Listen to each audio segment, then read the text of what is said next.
urban drainage. By that we mean using surface water drainage rather than depending on drains beneath the surface. Surface water drainage is easier on the whole to manage, to observe how it's behaving, and it has huge biodiversity, ecological benefits as well. And you've seen probably that done very well at Southern Country Park. There's a very nice lake, very well managed, and elsewhere where those systems have been put in place. They are preferable to the traditional engineered ways of managing water. However, the government has set up through, this is 8.635, through the Flood and Water Management Act, it now requires Herts County Council as an upper tier authority to become a SUDS, Sustainable Urban Drainage System Authority, or approval body. And so they have to be engaged in the work of ensuring that this system will be satisfactory, even though it's in advance of the Act coming into effect in April 2014. So meanwhile, the District Council is also having to take responsibility to ensure that the drainage systems are going to be properly engineered in accordance with the best practice. There's been a considerable amount of negotiation and discussion about the systems, as you'll see from the report, but the authorities are now pleased with the outcome. There's more surface water drainage in place and less underground than was previously proposed. It's in principle a good system, also accepted by the Environment Agency. But we do have this slight uncertainty about the future management responsibilities and indeed the cost of that. Now at the moment the Section 106 agreement is making provision for £1.5 million to be available towards the future maintenance costs. But that is another matter which we still wish to review, were this to be a favourable decision on this application, with the County Council in order to ensure that the funding is appropriate.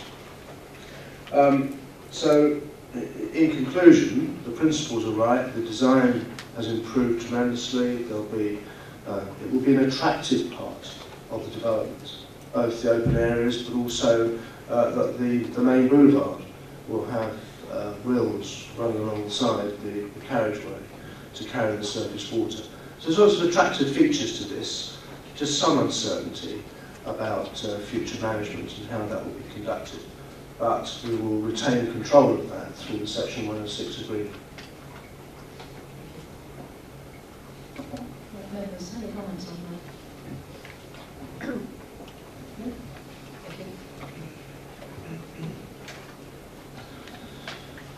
Yes, Karen. Carry on regardless. Air quality, which is an issue which I have to say has been raised many times in consultation by the parish council, so the town council, and by residents and councillors have referred to that tonight.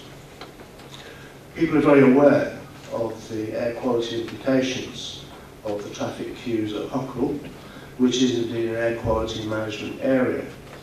Now, the expression air quality management area is slightly misleading in the sense that it implies lots of things could be done to improve air quality.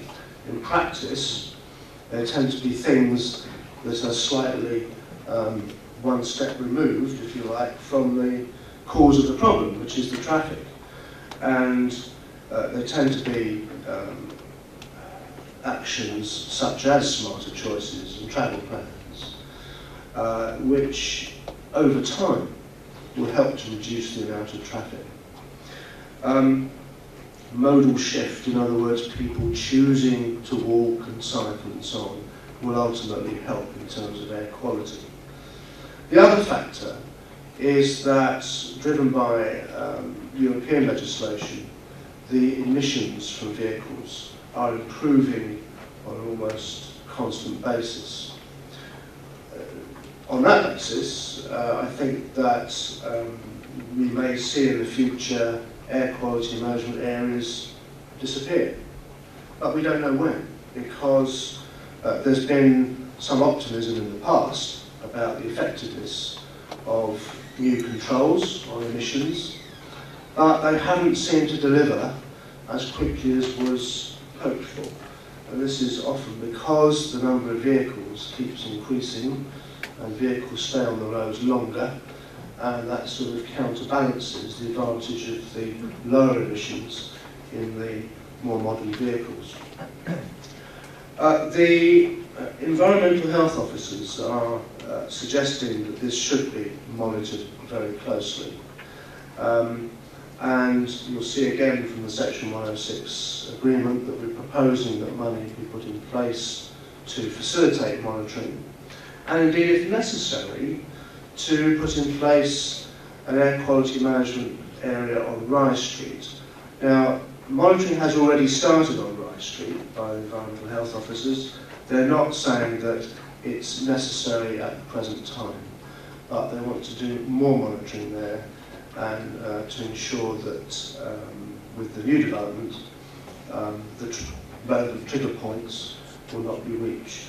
So the matter's being looked at very seriously, although it's an area where there's unfortunately uncertainty as we go forward. Thank you. No, there's Councillor Alexander. I see we're monitoring too, but are we not any longer monitoring PM10?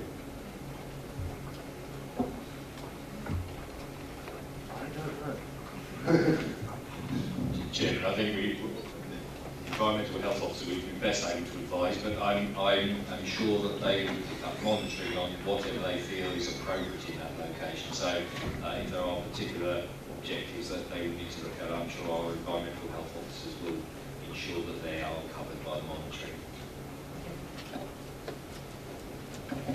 Members, any other questions over there? Thank you.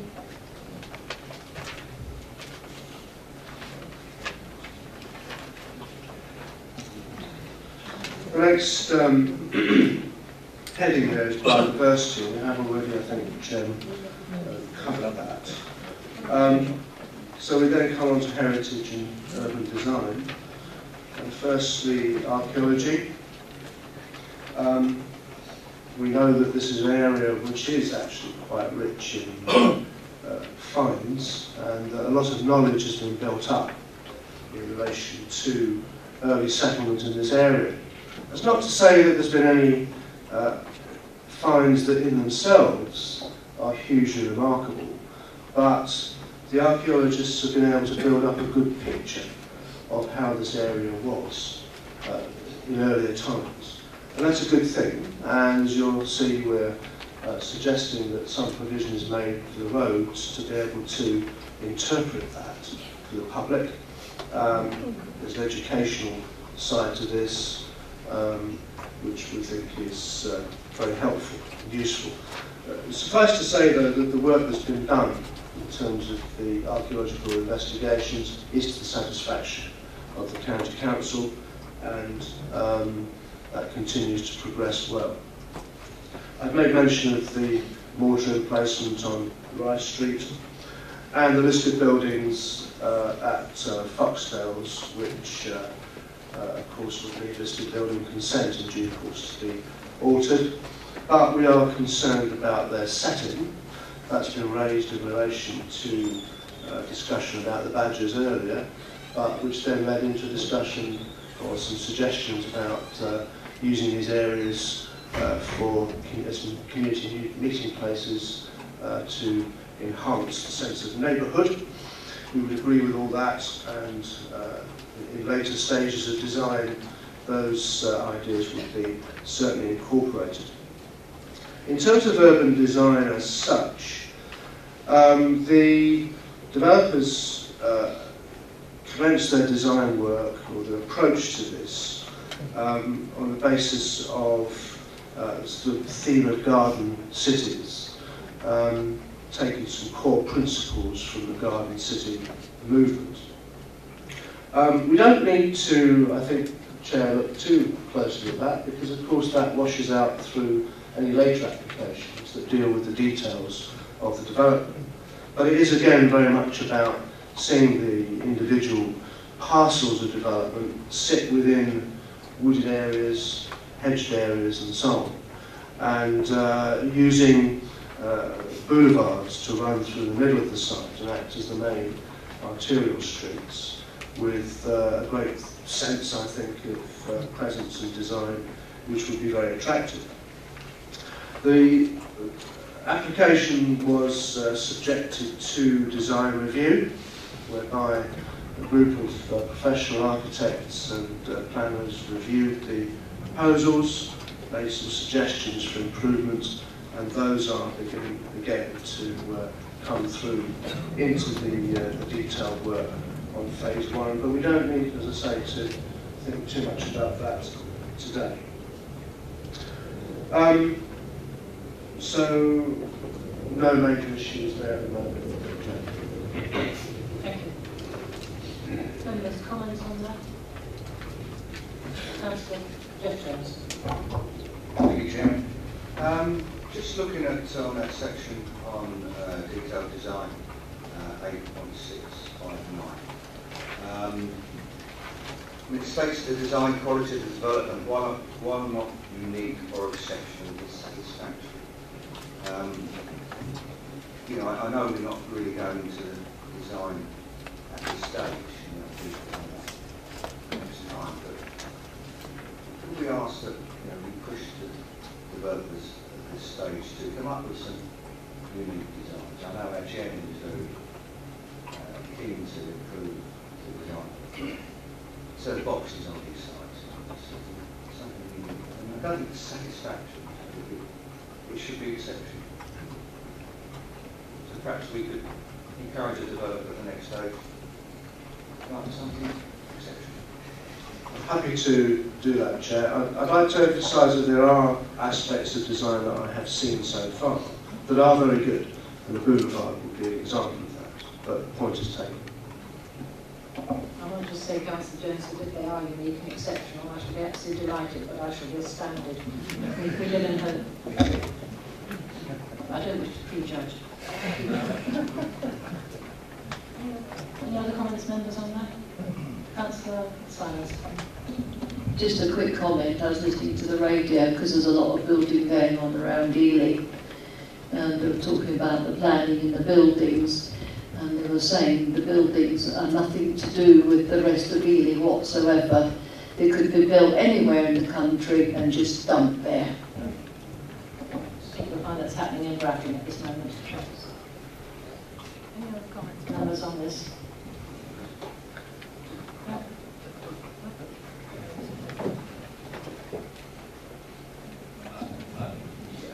Just a thought really, Chairman, and I think it's probably worth saying, of course, exceptional and unique versus something that sits comfortably with the style of development of Bishop's Stortford. So you see there is a contradiction there that always is playing itself out. If we're looking for something that's exceptional and unique, it probably is not going to be like the rest of Bishop's Stortford as it is, because then it wouldn't be unique.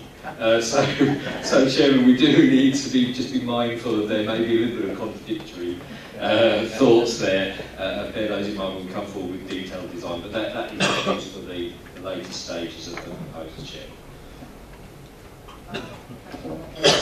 Are there any more issues we need to go through before the recommendations?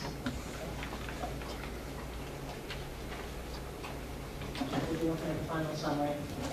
Thank you, Chairman. Thank you, Chairman. Obviously, the last part of the report, of course, is the highways issues that members have covered in a fair degree of detail earlier on. Chairman, I'm not going to summarise at length. The members have considered the details very thoroughly. The main points I know members will have in mind and they discuss. We are in a situation where our planning policy is out of to date in relation to the National Planning Policy Framework. Members will be aware of the provisions in there and the very significant requirements that are placed on us in relation to the delivery of new housing. The NPPF particularly indicates about boosting the supply significantly of housing. Members will have all that in mind. We have here a proposal that through our resolution, the District Council's resolution in 2008, we have already effectively counted as part of our land supply. This delivers about 1 year's worth of supply within the 5-year period, because of the scale of development goes far beyond that. And we are relying on it in the position that we're already in, where we do not have a full 5 years. So we're already counting on this as part of that supply. Members will know about the requirements in the NPPF for sustainable development. They've talked at length, we've all talked at length, haven't we, about sustainable development. Members have talked at length about the impact of the traffic generated by the development, and you have the benefit of the advice from our advisors at the Highway Authority, who have assessed the proposals and have not reached the conclusion that they consider they are severe in NPPF terms. Members, I know, have articulated some thoughts on that tonight. What I would say to members in considering that point, the NPPF requires us to consider the impact of the proposal after all mitigating measures are potentially put in place. Chairman, the point that was raised earlier about, well, we need to think about the whole of Bishop Stortford, we need to think about everything in the round, and get into this issue about infrastructure being delivered early. Again, you know, I've commented on that for members, and I'm sure they will be mindful of those issues. We have, as an authority, members will recall, members may recall, back in 2006 we have commissioned, jointly with the County Council, a transport study of the town that indeed identified in it, and it won't be unfamiliar to members, it identified that in terms of physical capacity, there's little that can be done in the town to deliver additional capacity, given that we value the quality of the townscape we have. So we are looking at different transport choices. So that assessment townwide has been undertaken and has come forward with the same set of measures that are now being advanced now through this proposal. I know that was townwide, and members are saying, should we deliver townwide? It's only reasonable for us to expect a development of this scale to deliver the measures that are appropriate to it. We can't expect this development to deliver town-wide measures to deal with transport impact. I do understand entirely the concern in relation to the impact. What I would say members do need to bear in mind, and again I know it's been touched on across the district, all developments are going to bring an impact in relation to our highways. Chairman, if we feel the issues here, the impact here is severe, even after there is the potential for mitigating measures to be put in place, and members feel even further mitigating measures could not be put in place that would overcome that, then we do have to reflect, I think we will need to reflect the position that places us in as a council. We're almost veering towards, are there locations across the district, sustainable locations located close to facilities and services where we can actually deliver development. I know members will be reflecting on that. Other issues I know members will want to take into account. I think it would be unfair to say that the development does not deliver other than a very significant package of other infrastructure improvements into the town. A full 5-form entry secondary school provision in terms of land, and 80% funding, land for the provision of primary education and very significant funding for other infrastructure provision across the range of sport, recreation, amenity, employment purposes, retail, a significant range. So we do have to, I'm sure members will balance up in their decision making those infrastructure investments that we so often hear we need, and members here have debated tonight about infrastructure investments in town. So I'm sure members will balance those up in reaching their thoughts on the proposals, Chairman. Chairman, I think in terms of summary, that's probably the best point to leave it at the moment. And I'll just remind for members, there was the detail that members discussed in relation to the second recommendation in front of you at the moment. Maybe members want to consider, if I can say, more principal matters first before they come back to that sort of detail again. Thank you, Kevin. Councillor Jones. Thank you, Chairman. I think I left myself as a hostage to fortune at the point that we finished the discussions on transport by saying that I thought there was a basis for a proposal at that stage, but obviously it was necessary to discuss all the other matters to make sure that there wasn't anything else desperately significant that needed to be added. During the discussion on transport, I picked up 3 themes. I'm not necessarily sure that I can capture all of them in a single proposal or recommendation.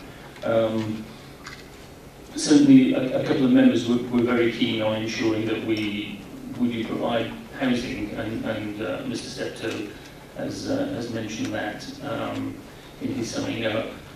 What I haven't heard around the Development Management Committee this evening is anybody who is against housing on Bishop Stortford North. It might not go down desperately well with some of the residents here, but my interpretation is that it's the impact of the scale of the housing, not the principle of housing that people are arguing against. The second of the themes that came out of that discussion was what I call a dissatisfaction with the junction arrangement on Haddon Road. And the third, and it was the theme that came out first in the scheme of things, was about the impact of traffic and the sustainability of that. Ultimately, the application, no matter how many houses it provides, has to have a degree of sustainability.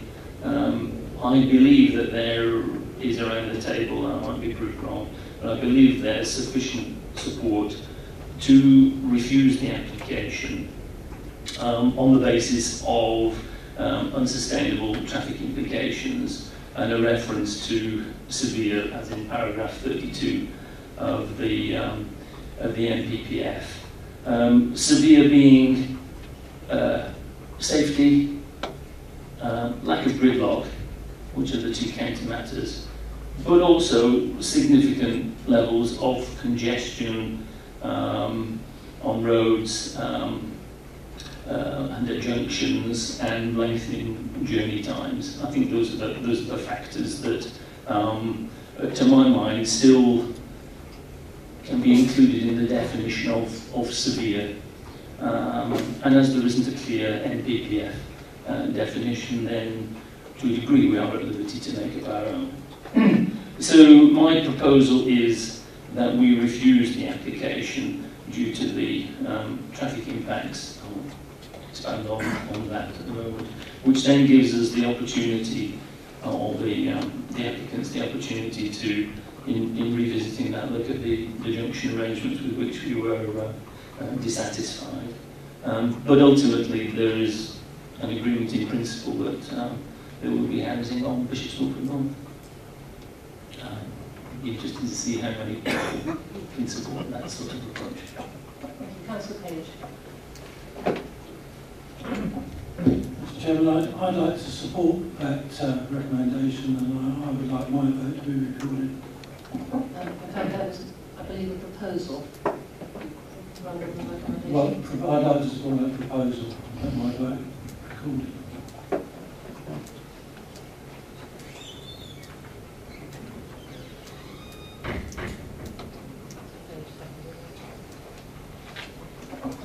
Yeah, thank you.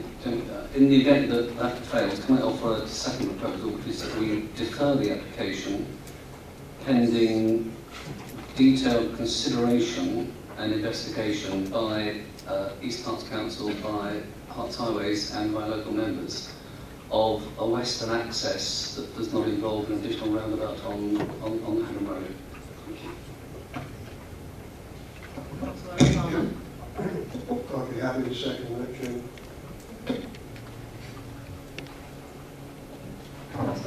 Yes, I would second that on the grounds that that seemed to be the only bone of contention is the traffic, and I would hate to turn the whole thing down and go through the whole thing again just because of one or two traffic issues. Well, I say one or two very important traffic issues.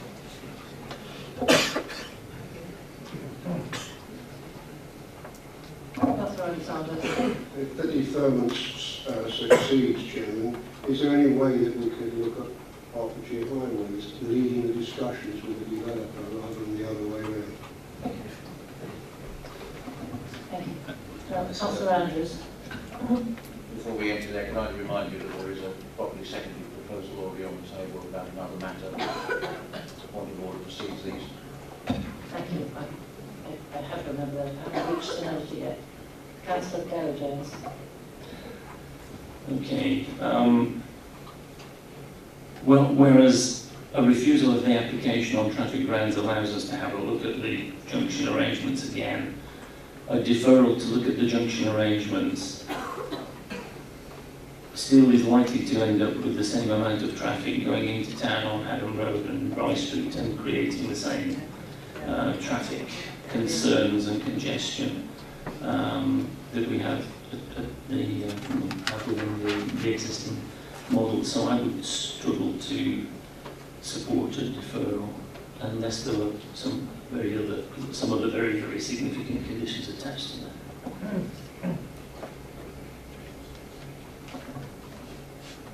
Yes, Kevin, like comment on that.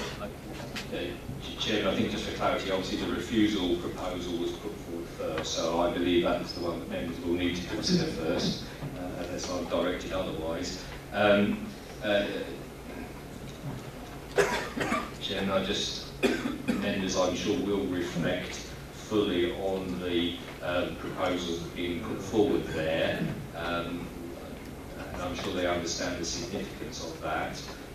The advice that we've received, obviously, from the Highway Authority is that they do not consider it, the impact falls into that category of severe. Members will know that we will be tested on that assessment, and we will need to be able to provide, it is on a technical matter, we will need to be able to provide technical evidence to support our case, and we will not be able to rely on the Highway Authority to do that for us. The Highway Authority's position is public and has been articulated here tonight, so we will need to engage our own separate technical advice to support any position of that nature.